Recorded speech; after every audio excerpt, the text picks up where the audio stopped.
It all started in South Carolina. A blue car was being chased along a dangerous, hilly terrain by a helicopter. Driving the car was a prominent physicist and electronic engineer, Dr. Mulligan. He also had a passenger in the backseat, a 10-year-old kid named Daryl. It was soon revealed that they were being chased by soldiers from a secret government agency named TASEM. For a brief moment, Dr. Mulligan managed to lose the helicopter by taking cover among the thick trees. He used this opportunity to let Daryl out of the car, and the kid ran away to a nearby trail. Dr. Mulligan then knowingly drove the car to a more open road, deliberately drawing the attention of the helicopter. In an act of ultimate sacrifice, he drove off a cliff and plunged into the river below. The car was crushed into a pulp, leaving little opportunity for the soldiers to discover that Daryl had already escaped. And Dr. Mulligan, given his name, was probably coming back too. As the helicopter carefully examined the debris of the accident, Daryl was safely found by an elderly couple who then brought him to Barkington, a nearby industrial town in South Carolina. Shortly afterward, the kid was handed over to the authorities and eventually taken to a local child care center. He took a bath there and was put through basic physical well-being tests. During the eye examination, Daryl looked at Snellen's chart once, turned away, and recalled all of the alphabet serially. It was obvious that he was not an ordinary kid and possessed extreme mental capabilities. Later, the center's chief social worker, Howie Fox, was given Daryl's medical assessment results. The kid's body was perfectly fine, but he seemed to be suffering from severe amnesia. He had no recollection of his parents or where he originally came from. Howie reassured him that they would find his biological parents. Until then, according to the rules of the state, Daryl would have to stay at a foster home. What Howie or anyone else didn't realize was that Daryl was not like other missing or orphaned kids. He was actually an AI robot, whose name Daryl stood for Data Analyzing Robot Youth Lifeform. The kid was an artificial intelligence experiment conducted by TASEM, the secretive government organization. Despite his outward appearance of an ordinary 10-year-old boy, Daryl's brain functioned as an advanced microcomputer with remarkable features. These included extraordinary reflexes, exceptional multitasking skills, perfect recall, and the capability to hack and manipulate other computer systems. The military had financed the D.A.R.Y.L project, aiming to develop a superior soldier one day, but Dr. Mulligan, one of the scientists involved in the project, had become increasingly apprehensive about the project's unethical purposes. That is why he had run away from the TASEM base along with Daryl. After a few days, Howie contacted his close friend and neighbor, Andy Richardson, about this new kid in the center. Daryl was then placed in the care of Andy and his loving wife, Joyce, who would be his foster parents. It turned out the couple couldn't have biological children, so they wanted to adopt a child. However, for them to get permission, they had to foster a child first. The couple were more than happy to have Daryl and welcomed him to his new temporary home. Days passed by, and Daryl easily fit into the Richardson household. He was extremely friendly and helpful, but the adults soon noticed that his social skills were somewhat limited. He didn't understand things like humor or sarcasm and took things rather literally. Therefore, they introduced him to their neighboring Fox family, including Mrs. Elaine, their teenage daughter Sherry, and the witty son, Tyler, Turtle, Fox. Following this, Turtle took his new friend home, and they played a computer game called Pole Position. Daryl watched on and immediately became fascinated with the game. He then tried his hand and ended up breaking the highest ever point tally on the first go. Turtle and Sherry were absolutely amazed by this but didn't take it too seriously. A few days later, Daryl went to school for the first time and managed to impress the teacher with his exceptional academic abilities. Back at home, Andy taught the kid baseball only for Daryl to stun him with hard-hitting batting abilities. This prompted Andy to envision his local baseball team, the Mohawks, winning the championship. He then made Daryl promise not to tell anyone about his great baseball skills as he didn't want the boy to be poached by other agents. However, keeping secrets was a foreign concept to the child robot, so he quickly went to tell his foster mother about his game. Daryl also began to learn about male attraction toward females, although he couldn't make sense of it. One day, Andy went to the ATM with Daryl to withdraw money, but the machine showed insufficient funds because of a malfunction in the bank computer. This is when Daryl took the matter into his own hands and corrected the error. He also manipulated the computer into showing $1.4 million in Andy's account without the latter's knowledge. Afterward, Daryl and Andy went to the school to warm up for the baseball game.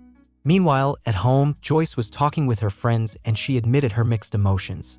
She felt unwanted as a mother because Daryl was such a perfect kid and did all his chores by himself. He ironed his own clothes, made his own bed, and polished his own shoes. Joyce even said he was a better mom than she was. Howie came to their home one day with bad news. The authorities had found Daryl's biological parents. The Richardsons were disheartened, but they decided to cooperate and allow Daryl to reunite with his parents. It was evident that the robot boy had become attached to Joyce and Andy. He even insisted on living with them for the rest of his life. However, Andy told him that he must go with his real parents as they missed him and had been looking for him for months. The next morning, Daryl's parents, Ellen and Jeffrey, arrived in Barkingham to take him home. Turtle was so distraught about the situation that he couldn't bring himself to tell his friend goodbye. After a while, the parents drove Daryl straight to an airport and they boarded a private jet to fly back home. In a shocking twist, it was then revealed that Ellen and Jeffrey were actually TASEM agents. Daryl was restored and underwent a debriefing regarding the valuable lessons he learned during his time with the Richardsons. The debriefing highlighted significant moments such as the deliberate decision to strike out during the baseball game.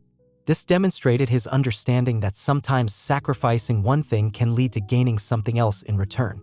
Additionally, Daryl's subjective preference for chocolate-flavored ice cream over vanilla-flavored ice cream was noted.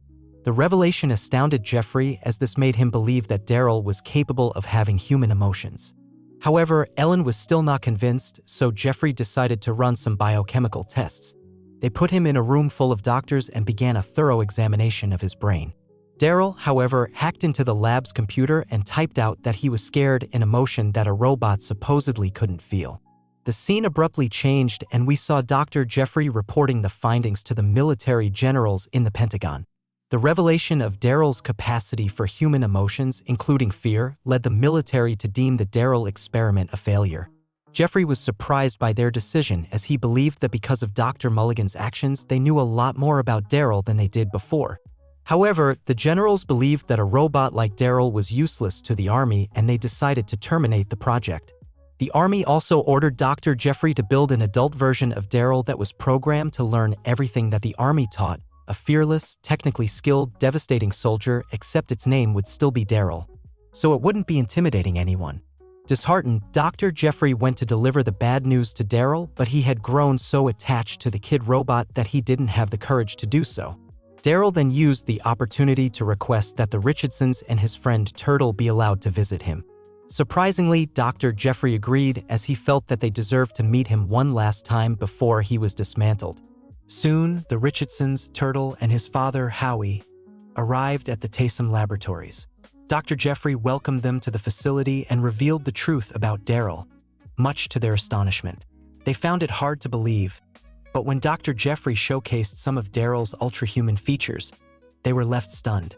Shortly afterward, Daryl reunited with his family and warmly embraced them. This moved Dr. Jeffrey so much that he made the tough decision to free him forever.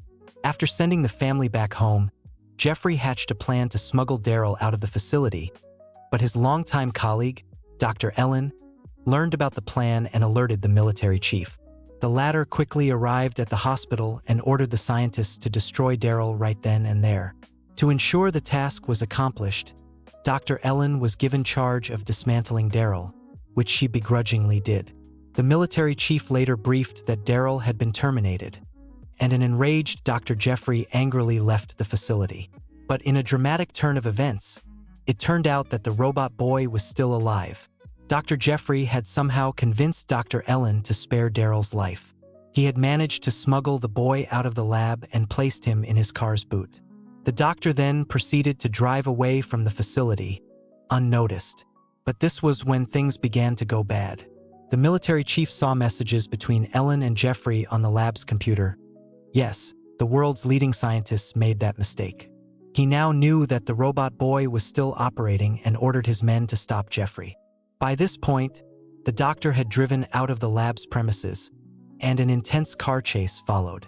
But Daryl heroically took the steering wheel and managed to shake off the police cars, thanks to his superhuman driving skills. The duo then stayed the night at a local motel and changed their vehicle the following morning. Jeffrey planned to take Daryl to a secret location. They headed out in an old truck, and everything seemed to be going perfectly fine. But the situation took a darker turn when the duo ran into a police checkpoint. Jeffrey initially managed to distract the officer on duty and even showed all of his papers. But just as the truck was about to leave, the cop noticed Daryl from the rear window. He warned the old man to stop the vehicle immediately, but Jeffrey didn't comply. With no other options left, the cop fired, and the old man was shot in the abdomen. Nonetheless, they managed to get away from the checkpoint. Jeffrey, however, stopped the car near a forest and stumbled outside. He had lost a lot of blood and eventually passed away in Daryl's arms. This left the poor boy in tears for the first time in his life. That very night, Daryl sneaked into a nearby USAF airbase and triggered several alarms by hacking into a computer. He used the distraction caused by the alarms to steal a Lockheed State Route 71 Blackbird. All the soldiers on the base were forced to watch helplessly as a 10-year-old flew away in the most advanced fighter jet of all time. Meanwhile, the kid set the plane on autopilot and fed it the coordinates for his hometown of Barkington. Daryl also contacted his friend Turtle, instructing him to go to Blue Lake along with Sherry. On the other hand, the military had no missile that could catch the Blackbird. They were forced to inform Daryl that the plane would be vaporized mid-flight using a self-destruct mechanism. The kid, however, was one step ahead of them and devised a plan to fake his own death.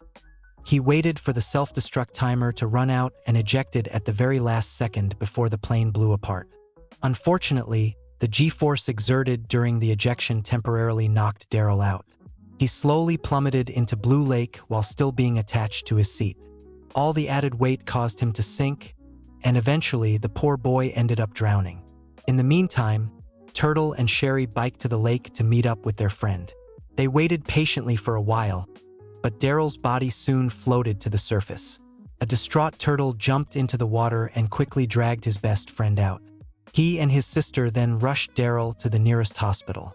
Unfortunately, it was too little, too late, as Daryl showed no signs of life and was officially declared dead.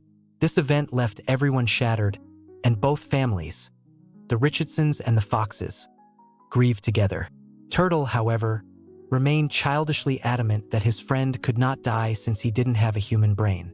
Unbeknownst to them, Taysom's scientist Dr. Ellen arrived at the hospital and found Daryl's lifeless body.